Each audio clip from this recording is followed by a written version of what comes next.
What's up, YouTube? I'm JJ Tron. This series is called J&J's Collector's Corner. This is the series where vintage toys and childhood memories come to life. Each episode, we're going to spotlight passionate collectors and the incredible treasures they've preserved from decades past. Subscribe and join us as we explore the stories behind the toys that defined a generation.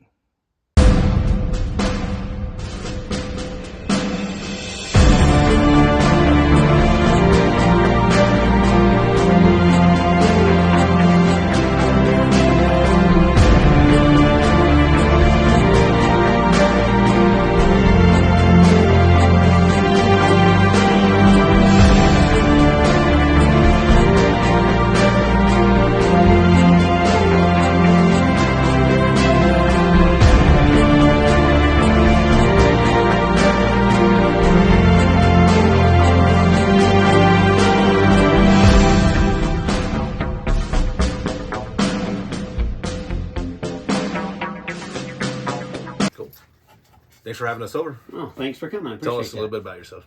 Oh, my name's Brendan. I've Obviously 55. a Star Wars collector. Yes, I tend to dab. 55 years old. I've been doing Star Wars I was 7 when the movie came out, and just attached to me. Remember seeing it the first time at the Citadel in the mall here in Colorado Springs, and for some reason it never left me. A lot of people, when they're kids or whatever, they jump onto something for a little bit, and I like the next movie, but Star Wars was something that it never left me, and I've always thought that you grow out of it eventually and you get into something else, cars, whatever. I never did.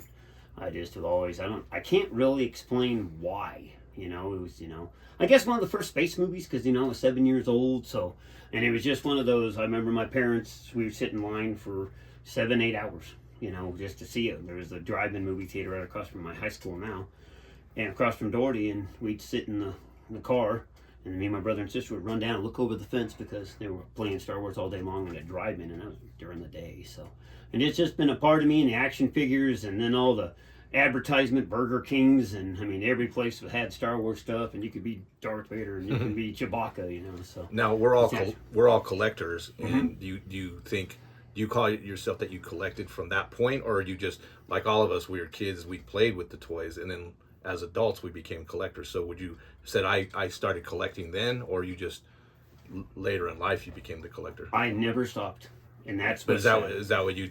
Yeah, I'm just a collector that just continued and continued. So you weren't just playing. They weren't just toys to you. They were also collectibles to you. Oh, to me, it's been a passion my entire life.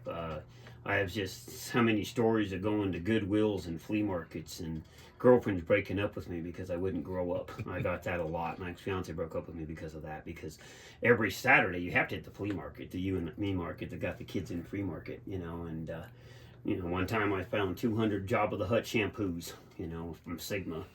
And the guy wanted a nickel a piece for it, and I was like, "Well, if I took them all," and he said $20. And my sister was like, "What are you going to do with 200 shampoos?" And I'm lining them around the floor of my room. So, yeah, that's later on. But going back to like the beginning, like Star Wars, like the very first. Oh, from 77, 80, 83, Empire. from when I was 7, when I was 10. So that's your true 13. love is vintage. Oh yeah, vintage was the thing I mostly focused on. Yeah, up and to from 85. that's 77 to 85. Yes, sir. And then after that is everything is considered like new or modern. modern. Yeah, they made a few things after 1985. Like Blix came out after 85.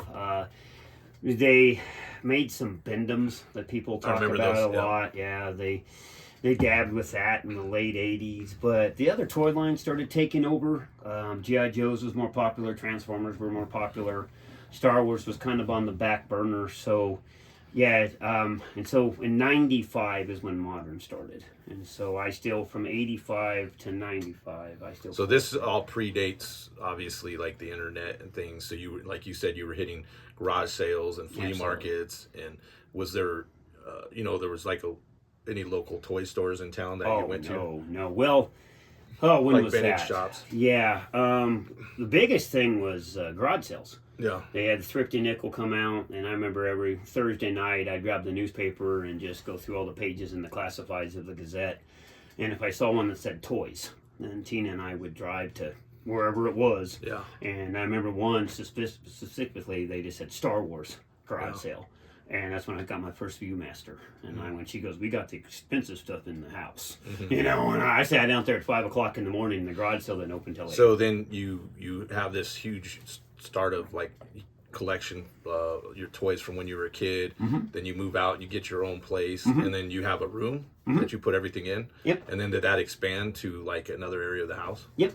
When my first fiance and I moved in our first apartment, we slept in the living room because the Star Wars was in the master bedroom and the master bathroom. And then where did it go from there? Oh my goodness! And then it went into the living room, and then we got to our rental house. Thank goodness. Well, we went to the townhome, and then the townhome, the entire upstairs, so the bedrooms and the bathroom were Star Wars, and we lived in the main living room and the kitchen. And by this time, about how many pieces do you think you had? in your Oh collection? my goodness! And my original collection, at that time, I would say I probably had 5,000 pieces. If I mean. And then now you're so you start hitting toy shops. Obviously, like it's starting to get kind of vintage is starting to get more popular. Yes, more sir. stores are opening. You're finding stuff that you never thought you would find. The internet comes around. You're probably getting on. Well, probably still before eBay now, right? We're still talking before eBay, and then. You know, you start finding all these rare pieces you probably never thought you had, and then so did it start kind of taking over your basement or anything like that? Is that what? Yeah, that was when the Meadowland House. When the first time I heard about eBay, I was in a toy store up in Denver and saw a guy, the owner of the store, on his computer buying stuff off this thing. I'm not a computer person, so Yeah, right. I never did internet. Yeah. I did, like I said, garage sales, flea markets, Goodwills. Oh, we had So this opens up a whole new absolutely avenue, and then oh my, you can find that, and and that's good and bad. Yeah. Because the hunt. It's not Right. it's not the destination. It's a journey. Right. Anymore, you can find about anything Yeah, you want. right. Back in the day, when you walked yeah. around in that, I remember a buddy's toy store in Colorado. I know Colorado's one of the first stores I saw the R2D2 toy toter sitting on the porch. I was probably 24, 23, so 95, 96. And this is right when Star Wars was starting. You got to realize Star Wars was dead from 85 to 95, even though I still collected it. So you didn't have antique stores. We'd go to Star Trek conventions. That's when I met Peter Mayhew. He was at a Star Trek convention. And I met him in like 94, 93. That was and he was there for Star Trek, him and Jeremy Bullock, Boba Fett. And they were up in Denver at a Starfest for Star Trek, not for Star Wars. And so you couldn't find it. People just, that they don't realize, before 1995 and after 85, I'd call antique stores asking about, do they have Star Wars? And they'd laugh at me and say, this is an antique store, not a toy store. And so, yeah, when I saw my first antique store there in Colorado, I saw the R2D2 toy toter sitting on the porch and on the front, and I was like, wow. Yeah. Oh man, that was the thrill of the hunt, man. You walk in there and you're just in this store in Denver called Xeno Toys. That was my first. So it started off with vintage, and then Yes. obviously like the Bendies came out, and then Yes. episode 1 and all those, Yes. and then you were still into like the modern day stuff. You got into Yeah, that. that's episode 1, even though very unique movie, but the toy lines and Taco Bells and Pizza Huts and Yeah, the all cup that toppers promotional and the stuff. promotional stuff. Yeah. Star Wars, whoever does the marketing for that's ingenious. So were you the completist Oh, guy? yeah, that's the bad thing. Yeah, yeah, everything you're has. trying to complete vintage, and Yes, you're sir. doing modern. So episode 1, 2, and Yes. 3, and you just kept going and Oh, yeah. going on, and then so now we're into like the early 2000s, and you're you're on eBay and you're doing the internet, and you're probably hitting celebrations and Oh, things yes. that kind of Oh, Celebration 1, very lucky, very Yeah. fortunate that that's 60 miles away, man. When we got the news that they were going to put a celebration, are you kidding us? That's like San Diego Comic-Con, but to me 10 times cooler. And 60 miles away, and then Celebration 2 and 3 was only in Indianapolis. I mean, okay, it's 17 hours or whatever. So were you that guy that went and stayed the night, like Oh, watching when movies for- came out? Oh man, you- yeah. yeah. I have a lot of interviews and stuff with the newspaper clippings around my collections of we'd sit in line 20 days in front of the theaters for every movie. It's how you meet people. Right. I mean, and the real people. You know, you meet the cool people. You meet the collectors because they're as crazy as we are. I mean, why would you sit there for 20 days? I mean, because I remember when episode 1 first came out, though. I saw it on TV. I was getting ready to get up. I was going to get up at 6 o'clock in the morning when tickets went on sale, because it wasn't like today you can get it online and Right, all that. yeah. But back in the day, you had to go stand in line to get the tickets. And I saw it on the news. Camp and camp out. Yeah, and I saw the news people were camping out, and I was like, oh no. So I just went down there like at 10 o'clock at night, and I just stayed the night with them in episodes 2 and 3. All right, we stayed down there 3 weeks. We get down there 3 weeks, and the Tinseltown managers, beautiful, nice people. Just we had to sign waivers and stuff, but you get to meet people like, what are you doing here? It's a vacation. Was it like this? I know for me it was where you think you're like the only one. Like you don't know other collectors, you're just like, I'm the only one that does it. You feel kind of like, and then when you once you get older and obviously the internet and stuff, you realize and meet people that they're also huge collectors.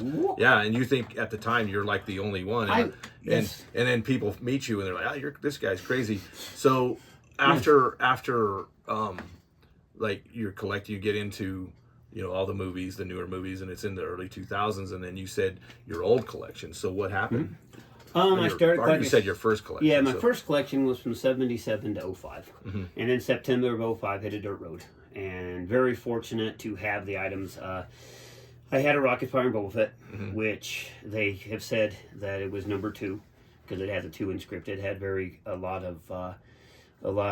had the most records. It showed exactly where it came from. Gus Lopez, the Rocket came from him, came from Cincinnati Toy Show. Whatever it was legit. It was legit. Yeah. And the gentleman that I sold all my collection to even said I should have kept that one but I was in the heat of the moment. But I had 14 of the 16 3-packs. What year was this that you got rid of that? That was September of 05. Yeah. So I collected from 77. Life happens and you had to get rid of it and stuff. And so that I should have thinking 2020, I should have only sold what this gentleman even said.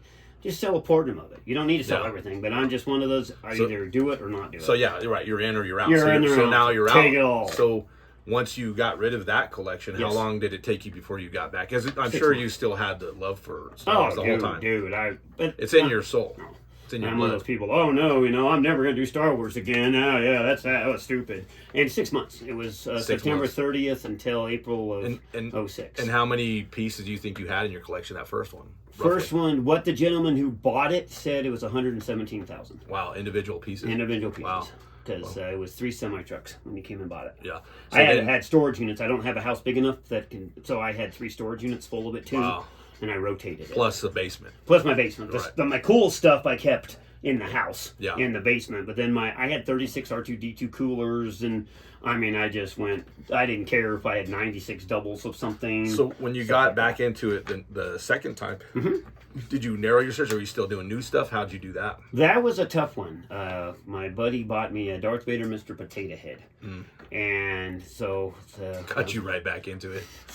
Idiot. And so I was only going to do 12 inch. It's kind of funny you say that because I was doing G.I. Joe at the time. And I like G.I. Joe. I didn't know anything about it, but I love it. So I just started doing G.I. Joe, and he just bought me that one Star Wars item. And then I started going, well, I love the 12 inch. 12 inch is my favorite. So you're doing G.I. Joe just to kind of keep yourself because I'm a toy collector. And you're just like, I'm not going to do Star Wars. I'm going to find something. Yes. So you say it's hard to buy something twice. Yeah. It's really hard. So it's just kind of keeping you into the collector realm, but just there's no way I'm going to start from 100-something thousand to zero to years of my life to sit there and accumulate that. So he buys you this Mr. Potato Head, gets you right back into the mix, and then now you're full bore. And what's the difference between this second time and the first time? Like, how did you do your collection? Because you were still doing modern, Yeah, the availability. What was your focus? Availability. People don't realize my first collection, you couldn't find it. You couldn't find. Yeah. The second collection, you had to say, okay. Yeah. AFA's around. CAS wasn't around yet, but AFA's now grading things, and you can actually. So you're going more for sealed. Oh yeah, sealed, graded, stuff, and then doing, which I thought was nuts. But I was only going to do debut cards. I'll get all the 12 inches, and I was only going to do debut 12 inches. But then it started. Well, you got to have Denny Fisher. You can't just have. So you started getting into variants. So then you get all the vintage. You get all the Lily Lettys. You started getting into Denny Fisher. You started getting into the Canadian releases. Most people that are listening to this that are Star Wars fanatics, they're going to know what you're talking about, right? Yeah, absolutely. Like the Lily Let Eyes and that sort of thing. Yeah, Lily Letty, Mexico, Denny Fisher. So foreign stuff. Yeah. Oddball. All that kind of stuff, just vintage. That's what you're but you're still vintage. doing 3 3/4. But you're still doing modern as well. You're still doing that completist kind of thing. When I started that, I gotta think back. That was after 05, so that was after episode 3. So I was more focused on just vintage because Vintage, I had to get. I started doing every variation of every card. There's some collectors that do all of the card front variants and the ABCD cards, and I just like, man, there's too not enough hours in You're a day. just going down all kinds of rabbit holes. Yeah, so I was like, okay, I'll do Luke. Let's just take a Luke. I'll do Luke on a Star Wars Empire Jedi Power of the Force tri-logo. Right. You know, he wasn't on a Power of the Force card, but just have him do them on the ones that he was available on. You know, the debut cards. You got to do the Luke on 12-back. Yeah. And then you got Luke on Empire. But then you start going into, okay, well, he has orange hair. He's got blonde hair. He's got brown hair. He's got tan pants. So how crazy do you go? You have some collectors that Big have... head, small head. Exactly. Small heads, large head Han. I mean, you can go crazy with the Cheese Whiz. Dent, no dent, blue snaggletooth. I mean, you can just... There's no end to what you focus on. So you got to kind of pick your space, and you got to try and pick. And I started getting... Then I started getting into tri-logos, and you're talking about a rabbit hole. Yeah. I didn't, because I was like, I got all the debut cards. Yeah. I have every card. And then I know you really like the promotional stuff, so you really got heavy into like that the oddball, like the Underoos and the cereals and the Dixie Cups and those kind of things. Yeah, It took me 20 years to and not a 42. lot of people collect that, but it is vintage, so it falls right in. So not only were you in love with the movies and the toys, but all the things that go along with it. I'll take promotional over toys anytime. Yeah. Promotional is what made it. Yeah. Promotional is what started it. Promotional, the first things that came out, people don't realize were puzzles. Yeah. So now you're collecting from where you started back in 2005, and then now you're collecting up till this point. What happened between then and now? So in 2023, I just kind of came to a point. I've been doing this for a long time, 46 years. And I'm 55, and I was just like, well, I was a kid at the time, but I was just like, I was kind of want to go a different direction. Star Wars was kind of going in a direction that I didn't see. I just didn't kind of follow it that much anymore. And so I just decided to call my buddy and say, I'm going to go a different direction. So I sold it, bought cars, and then 7 months later, my wife was in a tragic accident. Thank the Lord she's still here. She's paralyzed from the waist down. Sorry. It focuses you more. It kind of puts what's a priority. And the Lord kept her alive. Slid on her head 20 feet, didn't have a skull on her head for 75 days. Sheared her spine at the C7 level. Pronounced dead at the scene. Lord has her with us today. But, and it kind of makes you focus things differently. And so I got out of it all, and I was just like, okay, I got other priorities. And then a couple friends of mine, they got me back into it again. And so October of last year, I was just like, they could tell, because everybody, my wife's dad always said, friends always say, you're Star Wars. That's who you are. That's who you've always been.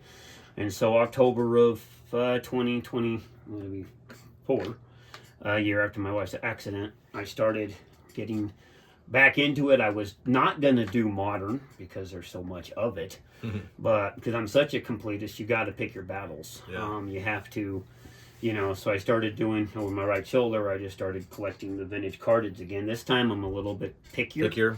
I want to do clear bubbles. Yeah. It's really, over time they're going to eventually yellow. That's a very common, conversation that people in the marketplace do, that they will yellow. Like Power of the Force line here, I'm already, mostly, you can try to find them clear, but that's really hard. Yeah. And so I'm just more focused on getting it better, trying to get it in nicer condition. Because before, heck, it's a carded this. Now you can kind of be pickier. Yeah. There's a lot of collectors, no price tags, no it's still punched, it's unpunched, price sticker, clear bubble, and so I'm getting that way, but I'm not at that. But I'm just doing it this time. Wait and be patient and get the item that you need. Get it in the condition that you want it. So, this is my technically third time collecting. And then since 1977, I've only taken, what would that be, 14 months off since 1977 collecting Star Wars. Yeah. What's the wife feel about you collecting? She's got the patience of Job.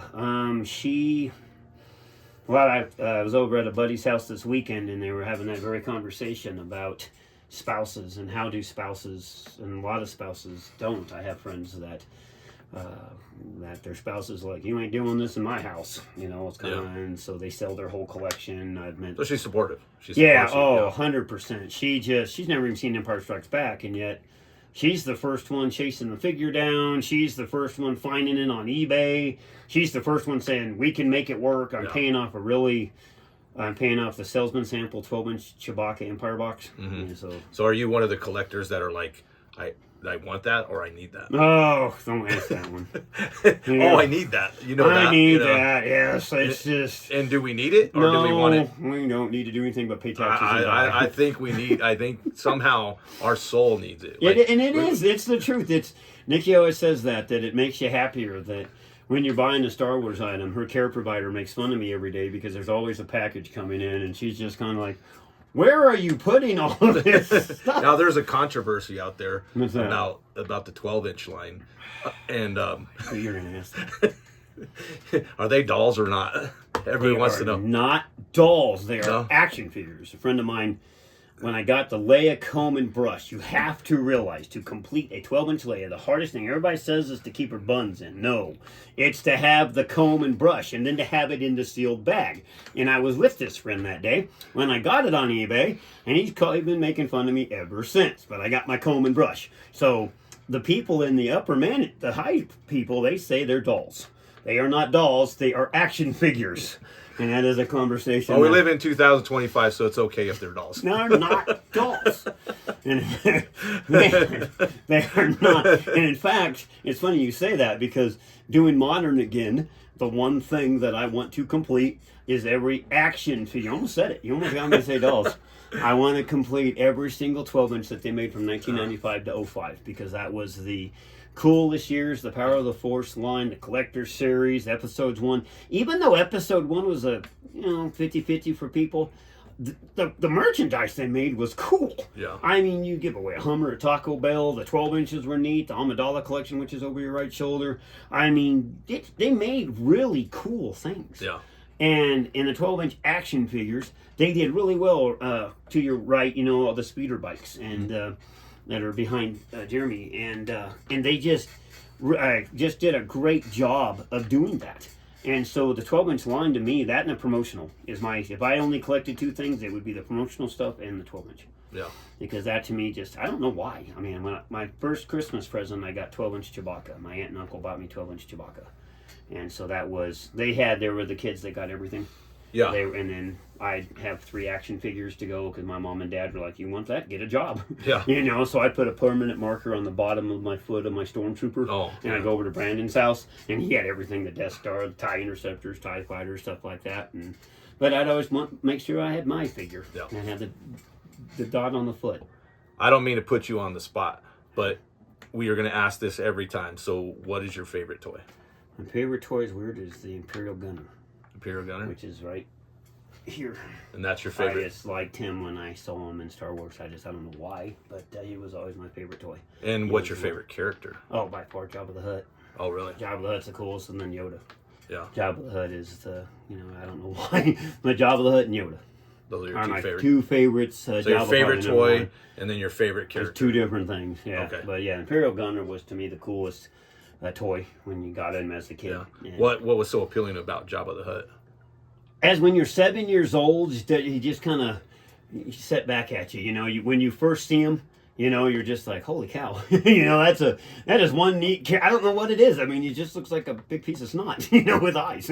But to me, he was so powerful. He was so big. I'm not taking your stuff. I'm not gonna take your crap. Yeah. You're gonna come in here, I'll just kick your butt. And so him, he was just kind he was that badass that you Yeah. always. Everybody liked Boba Fett. Everybody's gonna say Boba Fett's their favorite, but I think Jabba the Hutt would kick Boba Fett's butt. Okay, so you've gone through the ringer. You've sold all your stuff 2 separate times. Yes. This is your 3rd time collecting.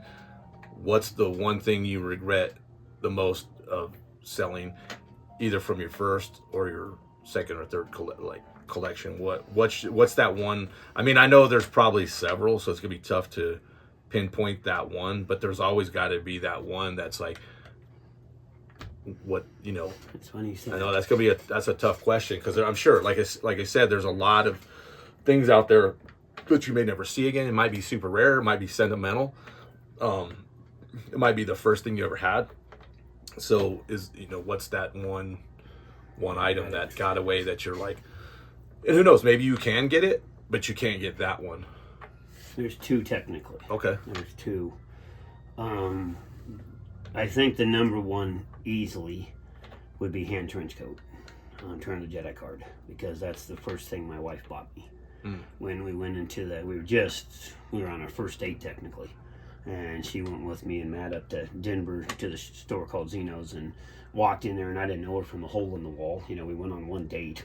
And she went up there and said, "I'll go with you." I was like, "Oh boy, you're gonna make fun of me." And so we went into the store, and secretly she bought me hand trench coat on the Return of the Jedi card. Oh wow! And so she went up to Craig and got that for me. Yeah. So that one would be. So was it left sealed, or would you open it, or? No, it was always on the card. It was the first thing I got graded. In fact, so there's a hand trench coat behind you. When I started collecting for the second time and the third time, it's the first carded figure I always buy. Oh wow! Because that's the one she bought me. So we always start the new collection again with that. So you said there was two. What was the? That one kills me. It's like 1A, 1B. Yeah, the Rocket Fett. Yeah. Because when you have an opportunity to buy, and I got it really, back in the day, I still can't believe I had it, and got it really great, and all the authentications about the Rocket being authentic and the Fett being authentic, and yeah, that was. And when the gentleman that bought the collection said, "I don't need that, years from now you're going to regret selling it," and I said, "Nope, take it all." And he didn't want the new stuff. He took all the modern stuff, which was like 100,000 items that the new stuff completely bombed, that killed the vintage stuff. There's not that much vintage compared to how much new stuff they've made. Yeah. And he says, "I'm going to give you $10,000 for the new stuff, or you can keep it, or I can take it with me. But you're going to get $10,000 whichever way you want to do it." And I said, "Nope, take it with you."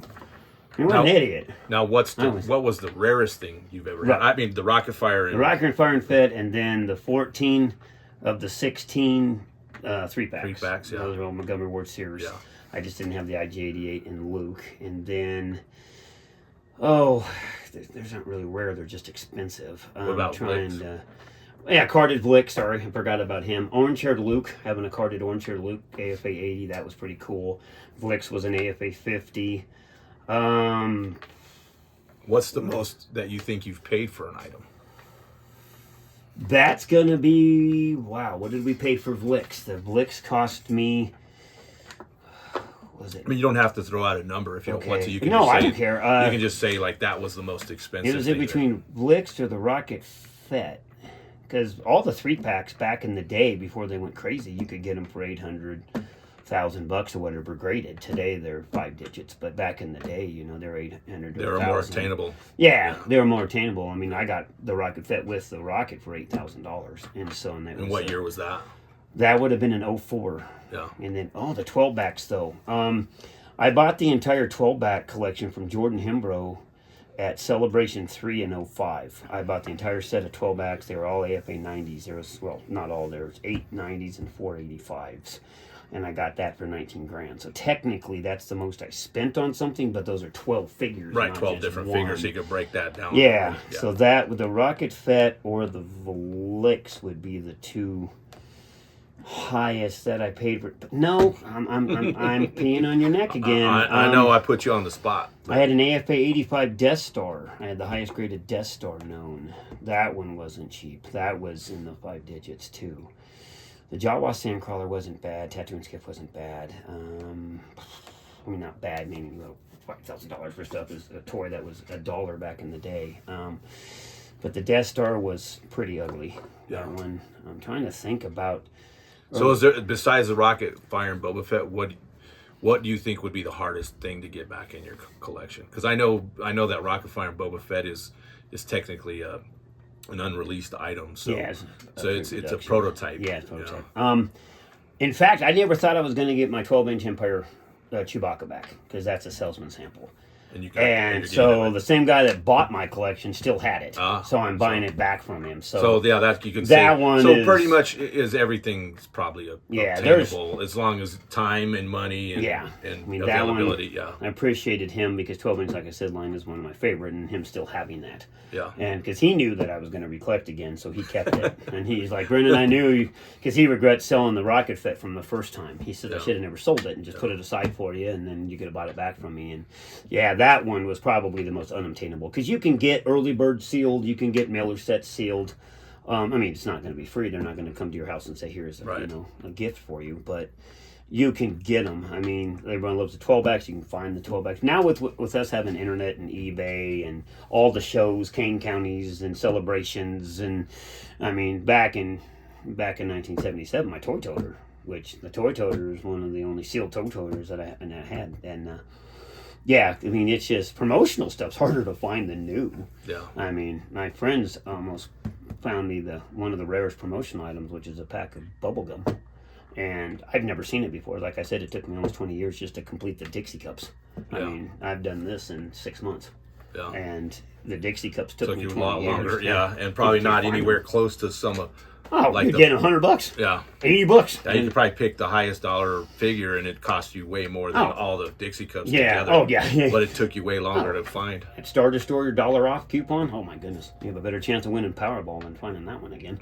And that's why promotional is so much my favorite, is because to complete that and the puzzles and the lunch boxes and the prototype lunchbox I have, and I mean that's hard to do. There's a bubble bath display in there that was a J.C. Penney's, and that one's, to our knowledge, is the only one known. It's right above my speeder bike in the other room, and that's, to our knowledge, is the only one that, because it's made of styrofoam, so Yeah. it just easily break apart. And this one's in really good condition with all the shampoos and stuff on it. Yeah. Well, I guess we'll wrap this up, and appreciate Yeah. you letting us interview.